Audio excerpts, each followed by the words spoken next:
Hello everyone, myself Dr. Anil Kumar Dubey. Welcome back to my YouTube channel Chemistry World by Anil Sir. तो guys आज की video में मैं बात करूंगा most important topic percentage composition का और उसके एप्लीकेशन का। गाइस वीडियो को बहुत ध्यान से देखना, कोई भी पॉइंट स्किप मत करना, नहीं तो परसेंटेज कंपोजिशन समझ में नहीं आएगा। तो मैं बात कर रहा हूं परसेंटेज कंपोजिशन।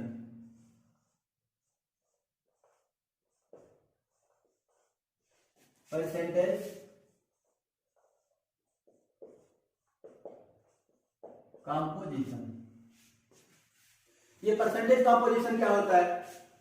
तो ये जो होता है मॉलिक्यूलर फार्मूला और एम्पिरिकल फार्मूला को निर्धारित करने के लिए कंपाउंड के प्रत्येक एलिमेंट का परसेंटेज जानना जरूरी होता है।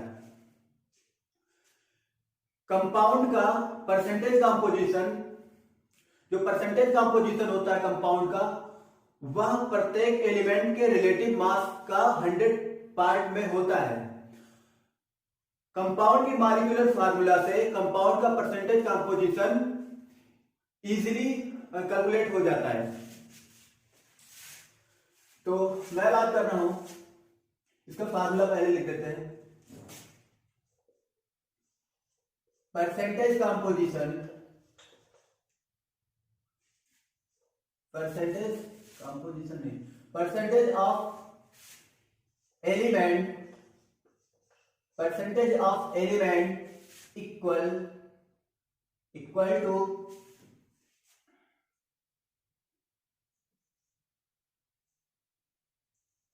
mass of element divided by molecular mass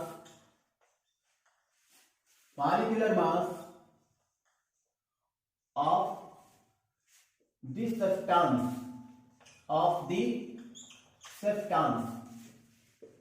multiply by 100। ये परसेंटेज कंपोजिशन का फार्मूला है एलिमेंट का। इसको शॉर्टकट में लिखते हैं, percentage of element equal to x by capital M multiply by 100।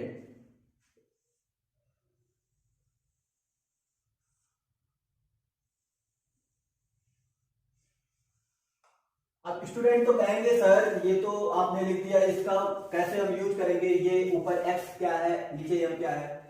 तो जो x है, जिसका परसेंटेज, जिस एलिमेंट का परसेंटेज निकालना होता है, जिस भी एलिमेंट का परसेंटेज कंपोजिशन निकालना होता है, उसका जो मास होगा, मास की वैल्यू यहां पुट करना है। ठीक, सिंपल वे में बता रहा हूं, इसका एक ट्रिक है ये। और जो कोई कंपाउंड है जिसमें किसी भी एलिमेंट का परसेंटेज कंपोजिशन निकालना होता है, उस कंपाउंड का टोटल जो मॉलिक्यूलर मास होता है वो इसको यहां हम पुट करेंगे। ठीक, तो where x equal mass of the element present in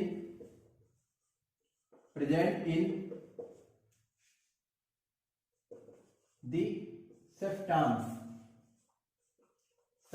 में जो एलिमेंट का मास होता है, जो पाया जाता है, वो x की वैल्यू हुई। कैपिटल M क्या होगा?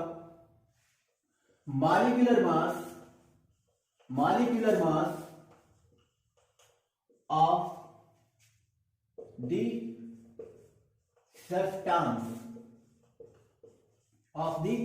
substance।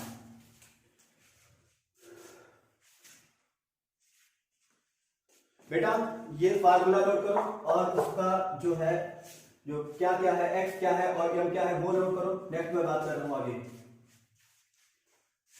या तो उसका फोटो क्लिक कर लो।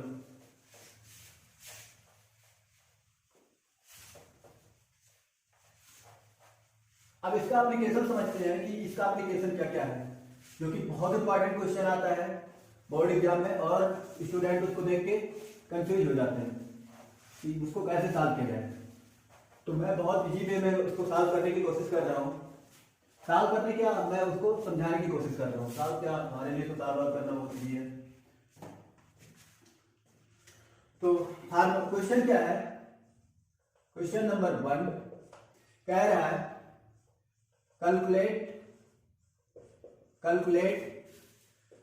Percentage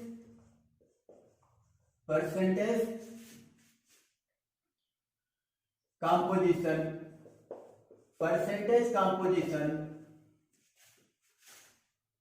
of the element present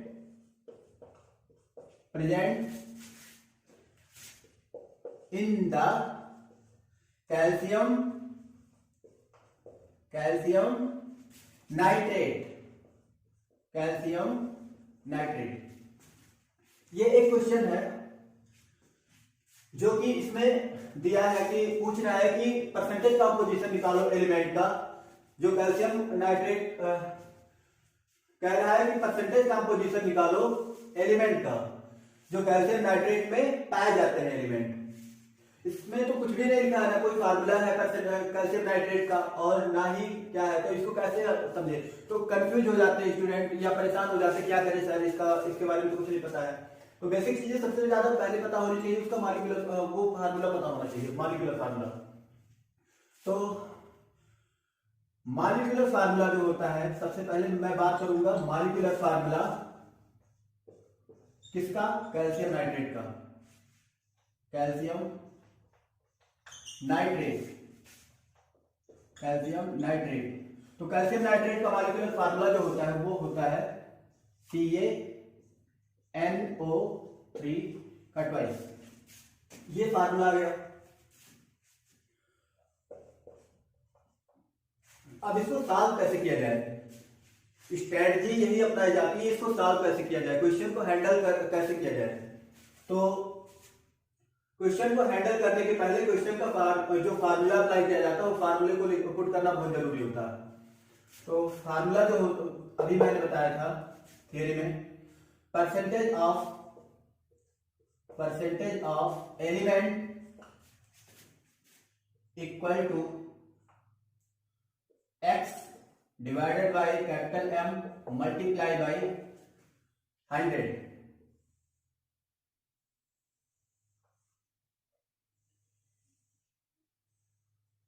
और ना याद आए कि क्या मैंने x कहा लिखे, x का क्या था और m कैपिटल M का क्या था, तो उसको लिख लिया करो बार बार। तो अगर उसको बार बार लिखोगे तो वो याद हो जाएगी चीजें। जहां x जो था मास था किसका, एलिमेंट का, mass of element present in the substance. और दूसरा जो कैपिटल M है वो क्या है, total mass of the substance या mass of the substance. Mass of the substance, जो सब्सटेंस था उसका मास। या मैं शॉर्टकट में मैं ट्रिक बताऊं इसका, जिस एलिमेंट का परसेंटेज कंपोजिशन निकालना होता है उसका mass divided by total mass multiply by 100। ये सबसे आसान तरीका है और इसमें कुछ भी नहीं है। तो इसके पहले हमें पूरा टोटल मास जो है इसको भी नहीं पता है और इसको भी नहीं पता है इसकी वैल्यू। ये दोनों वैल्यू अगर मुझे मिल जाए x और कैपिटल M की तो क्वेश्चन सॉल्व हो जाएगा 1 बाय 1। तो सबसे पहले मैं क्या करूंगा, सबसे पहले मॉलिक्यूलर मास निकालते हैं कैल्शियम नाइट्रेट का, जो यहां से कैपिटल M निकल जाएगा। तो आइए सेकंड क्वेश्चन की मैं बात कर रहा हूं परसेंटेज कंपोजिशन की। तो सेकंड क्वेश्चन ये कह रहा है बेटा कि determine percentage of water of crystallisation iron sulphur and oxygen in pure ferrous sulphate.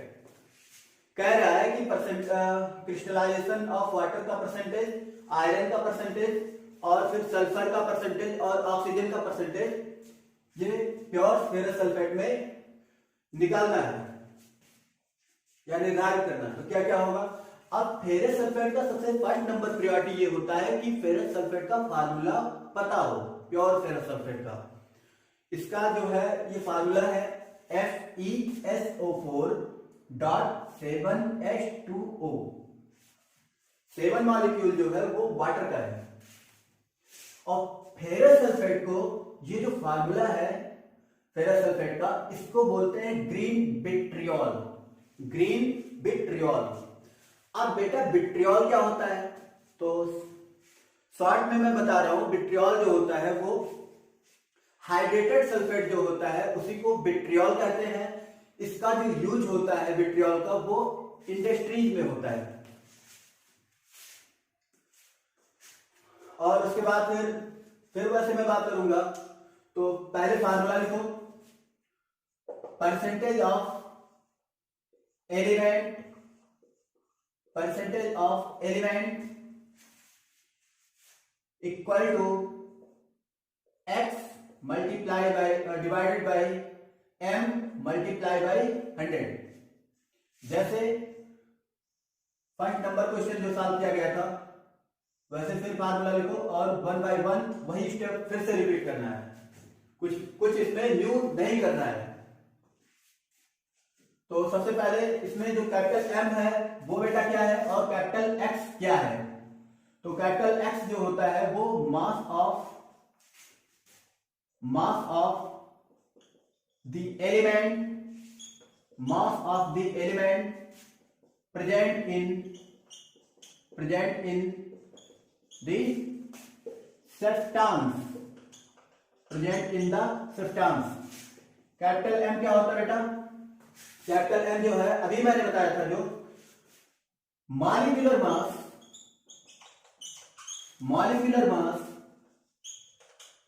Of the substance. तो इसमें सब्सटेंस क्या है? वो है फेरस सल्फेट FeSO4.7H2O जो है वो सब्सटेंस है, उसी का मॉलिक्यूलर मास निकालना है। तो M को निकालने के लिए अगर हमें M और X की वैल्यू पता हो जाए तो ये क्वेश्चन कुछ भी नहीं है, बहुत इजीली सॉल्व हो जाएगा। और ऐसे क्वेश्चन कोई टफ नहीं होते हैं, एक बार सॉल्व कर लो इसको तो फिर कभी नहीं भूलता। बस फार्मूला और उसका कैसे अप्लाई करना होता है स्टेप बाय स्टेप उसको समझना होता है। तो molecular mass of ferrous sulphate.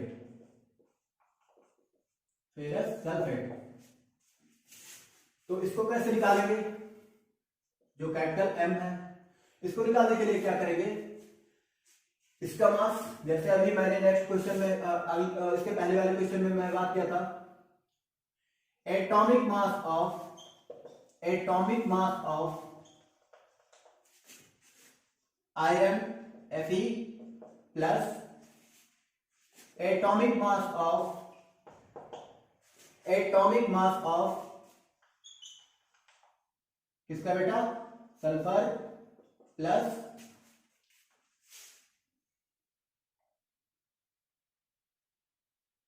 Seven into molecular mass of water. इसको एटॉमिक मास क्यों नहीं लिखा गया? क्योंकि जो वाटर होता है, वाटर जो है वो मॉलिक्यूल है ना कि एटम है, इसीलिए इसका लिखा गया मॉलिक्यूलर मास। तो एटॉमिक मास आयरन का कितना होता है? वो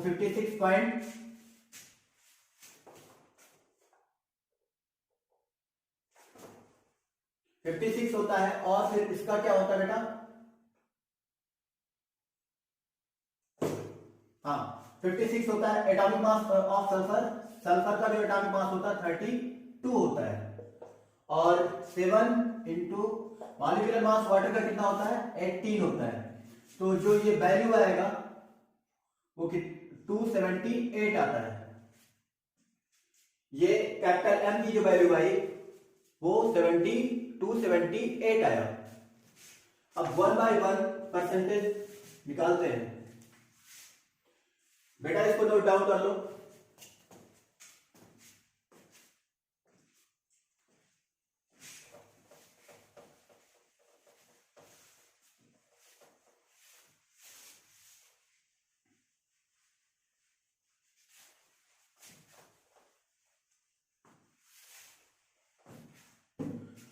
तो सबसे फर्स्ट नंबर मैं बात करूंगा परसेंटेज ऑफ वाटर क्रिस्टलाइजेशन। क्यों उसको सबसे फर्स्ट नंबर पे मैंने बात किया? निकाल तो किसी का भी सकते हो, लेकिन क्वेश्चन जो कह रहा है स्टेप बाय स्टेप उसको सॉल्व करना पड़ेगा। वाटर का क्रिस्टलाइज जो वाटर क्रिस्टलाइज होता है उसका परसेंटेज निकालना है। तो कितना है वाटर मॉलिक्यूल कितना है 7 मल्टीप्लाई बाई 18 डिवाइडेड बाई कितना आया था बेटा कैपिटल एम 278 मल्टीप्लाई बाई 100। तो ये जो वैल्यू आता है बेटा वो है 45.32। परसेंटेज जो आता है वाटर क्रिस्टलाइजेशन का वो 45.32 आता है। कैलकुलेट करके चेक कर लेना। नेक्स्ट है परसेंटेज ऑफ आयरन। तो आयरन का जो मास होता है वो 56 होता है डिवाइडेड बाय 278 मल्टीप्लाई बाय 100। तो ये जो वैल्यू आता है बेटा वो आता है 20.32 सॉरी 20.14। नेक्स्ट मैं बात कर रहा हूं परसेंटेज ऑफ सल्फर। तो ये जो वैल्यू आता है सल्फर का मास कितना होता है 32 डिवाइडेड बाय 278 मल्टीप्लाई बाय 100। तो ये जो वैल्यू आता है बेटा वो कितना आता है? वो आता है 11.52। नेक्स्ट आप कौन सा बचा इसमें? ये मैंने निकाल ही लिया इसका परसेंटेज वाटर का, फिर आयरन भी हो गया, सल्फर भी हो गया। अब बचा ऑक्सीजन, परसेंटेज ऑफ ऑक्सीजन। तो इसको दो तरीके से निकाल सकते हैं। इसका जो परसेंटेज है उसको ऐड कर लो, ये ऐड कर लो, इसको भी ऐड कर लो, इसको भी ऐड कर लो। ये तीनों को ऐड कर लो, अगर ये तीनों को ऐड कर लो और 100 से माइनस कर दो तो ये वैल्यू ऑक्सीजन की परसेंटेज जो है वो आ जाएगा। और एक और तरीका है कि इधर देखो ऑक्सीजन कितना है इसमें 4 है, और ऑक्सीजन का जो एटॉमिक मास होता है वो कितना होता है बेटा 16 होता है डिवाइडेड बाय 278 मल्टीप्लाई बाय 100। तो ये जो वैल्यू आता है बेटा वो कितना आता है 23.02। ये परसेंटेज कंपोजिशन सभी का आ चुका है, जो कि मैंने अभी कैलकुलेट करके दिखाया। बहुत इजी है। अब मैं नेक्स्ट क्वेश्चन के बारे में मैं बात कर रहा हूं। नेक्स्ट क्वेश्चन जो है वो क्वेश्चन नंबर 3 है। वो क्या कह रहा है कि it is found that 16.5 gram of metal combine with oxygen to form 35.6 gram of metal oxide. Calculate percentage of metal and oxygen. ये कह रहा है कि जो मेटल है, मेटल है कितना है बेटा मेटल मास, मेटल का मास कितना है बेटा 16.50 ग्राम। ये मेटल का मास है। ये कह रहा है कि कंबाइन हुआ किससे ऑक्सीजन से जुड़ा और बनाया क्या मेटल ऑक्साइड। बनाया क्या बेटा ये मेटल हुआ ये ऑक्सीजन हुआ, ये दोनों मिलकर क्या बना है, मेटल ऑक्साइड। इसका जो मास है मेटल ऑक्साइड का, वो है दिया है, जो वो आया है वैल्यू मेटल ऑक्साइड मास,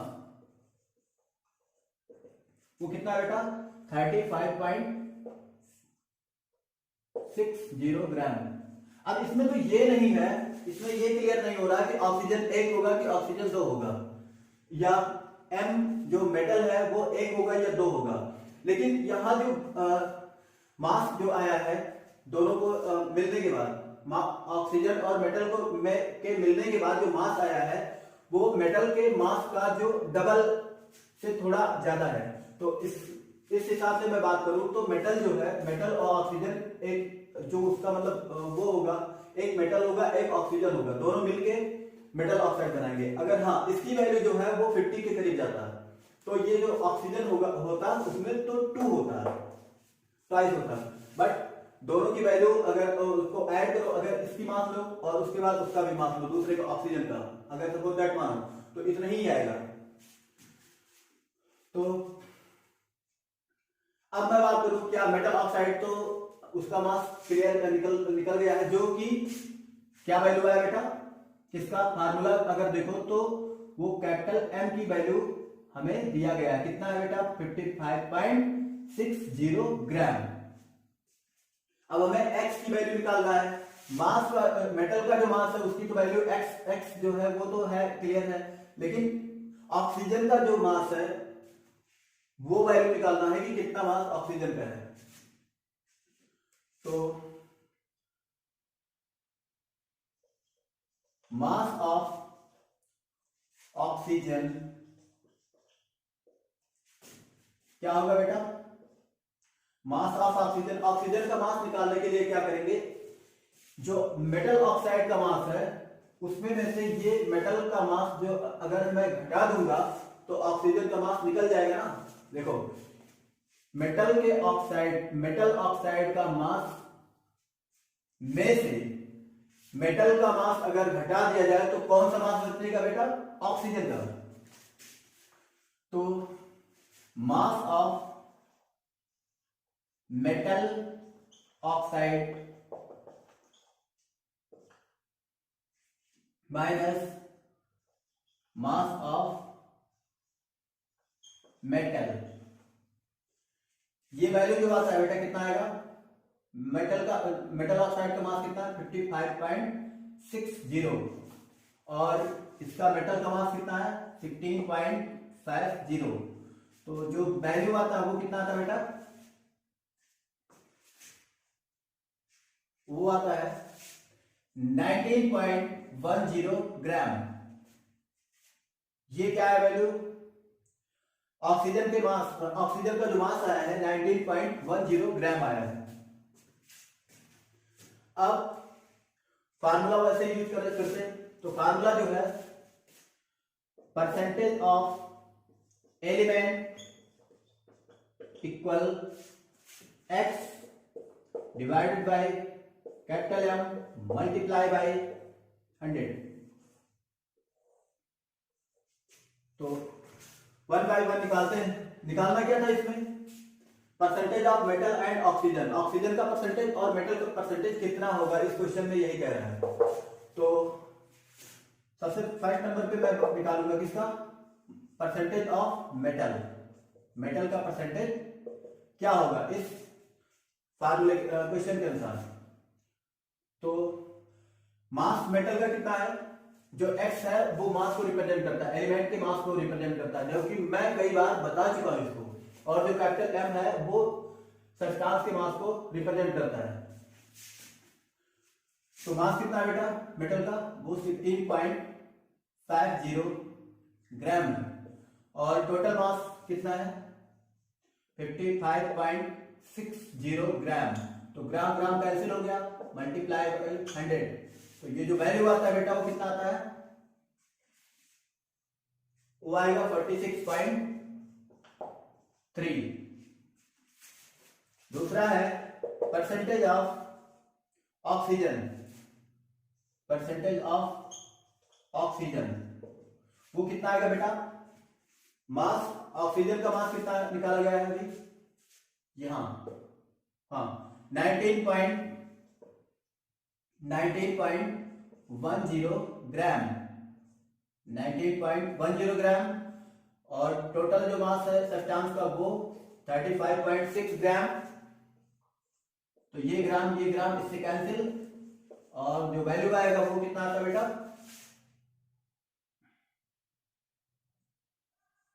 53.7 ये आ गया मास, नहीं परसेंटेज आ गया ऑक्सीजन का और मेटल का। क्वेश्चन एक्चुअली में बहुत इजी होता है बेटा, बस उसका फंडा जो होता है वो क्लियर होना चाहिए कि कह क्या रहा है। क्वेश्चन को सॉल्व करने का दो ही फंडा होता है, कह क्या रहा है, वैल्यू क्या क्या दिया है, और फिर उसको किस प्रकार किस वे में हम हैंडल करें स्टेप बाय स्टेप। तो मैंने अभी देखो कैसे किया इसको हैंडल, कि मैंने देखा क्या क्या दिया है। सबसे फर्स्ट नंबर पे ये है कि वैल्यू जो दिया है उसको पहले रिटर्न कर लेना होता है। तो मुझे जो वैल्यू दिया गया था इस क्वेश्चन में अगर मैं बात करूं तो क्वेश्चन में जो वैल्यू दिया था मेटल का मास दिया था, सबसे फर्स्ट नंबर ये था, और दूसरा था मेटल ऑक्साइड का मास दिया था, जो कि मैंने यहाँ दोनों लिख लिया था वैल्यू। फिर अब कमी कहाँ लग रही थी, तो कमी उसके बाद कमी छोड़ो, क्या कह रहा है अब फार्मूले पे आओ, फार्मूला जो है उस पे आओ। तो फार्मूला जो है परसेंटेज ऑफ एलिमेंट का x डिवाइडेड बाय 100। तो अगर मैं बात करूं x जो कि मैं बता चुका हूं, तो x की वैल्यू है जो एलिमेंट का जो मास होता है उसकी, जैसे मेटल का है तो मेटल का तो मास दिया है, बट इसका तो निकल जाएगा परसेंटेज, मेटल का परसेंटेज निकल जाएगा। बट मैं बात, और ये जो m है मेटल ऑक्साइड का जो मॉलिक्यूलर मास होता है मेटल ऑक्साइड का, वो हो जाएगा यहाँ कैपिटल M उसकी जगह पे, तो दोनों तो निकल गया। अब यहाँ कमी क्या आई, मेटल का परसेंटेज तो निकल जाता, बट ऑक्सीजन का जो परसेंटेज है वो बेटा निकल नहीं पाता, क्योंकि ऑक्सीजन का मास जब तक नहीं क्लियर हो जाएगा, क्योंकि x वैल्यू आएगी, तो x की वैल्यू जो होगी वो अगर क्लियर नहीं होगा तो कैसे निकालोगे। तो उसको निकालने के लिए हमने क्या किया, ये स्टेप हम लोगों ने चला। हाँ, तो मैं यही बात कर रहा था बेटा कि जो क्वेश्चन को हैंडल करने का जो ट्रिक होता है वो 3 होता है। एक तो कॉन्सेप्ट, टॉपिक का कॉन्सेप्ट क्लियर होना कि टॉपिक में क्या क्या कौन कौन सी चीजें हैं, वो जैसे फार्मूला उसमें कौन कौन सी फार्मूला है वो, या फार्मूले में कौन कौन सा पॉइंट है, या कॉन्सेप्ट क्या है उसके टॉपिक का।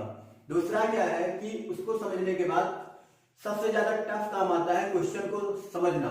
क्वेश्चन में 3 पॉइंट होता है समझने का, क्वेश्चन में दिया क्या है, क्वेश्चन में वैल्यू क्या दिया गया है, और क्वेश्चन पूछ क्या रहा है, क्वेश्चन पूछ क्या रहा है, और हमें किस बेस से उसको सॉल्व करना है स्टेप बाय स्टेप। उसको सॉल्व करने का ऐसा नहीं होता उल्टा सॉल्व करो, सॉल्व करने का जो तरीका होता है, वैल्यू जो दिया है वो लिखो, उसके बाद फिर फार्मूला अगर कोई है उस क्वेश्चन से रिलेटेड तो वो फार्मूला पहले लिखो, देन उसके बाद अप्लाई करो कि देखो कि कौन कौन सी वैल्यू जो है हमें नहीं मिला हुआ है इस क्वेश्चन में, तो कोशिश ये करो कि उसको निकाले कैसे।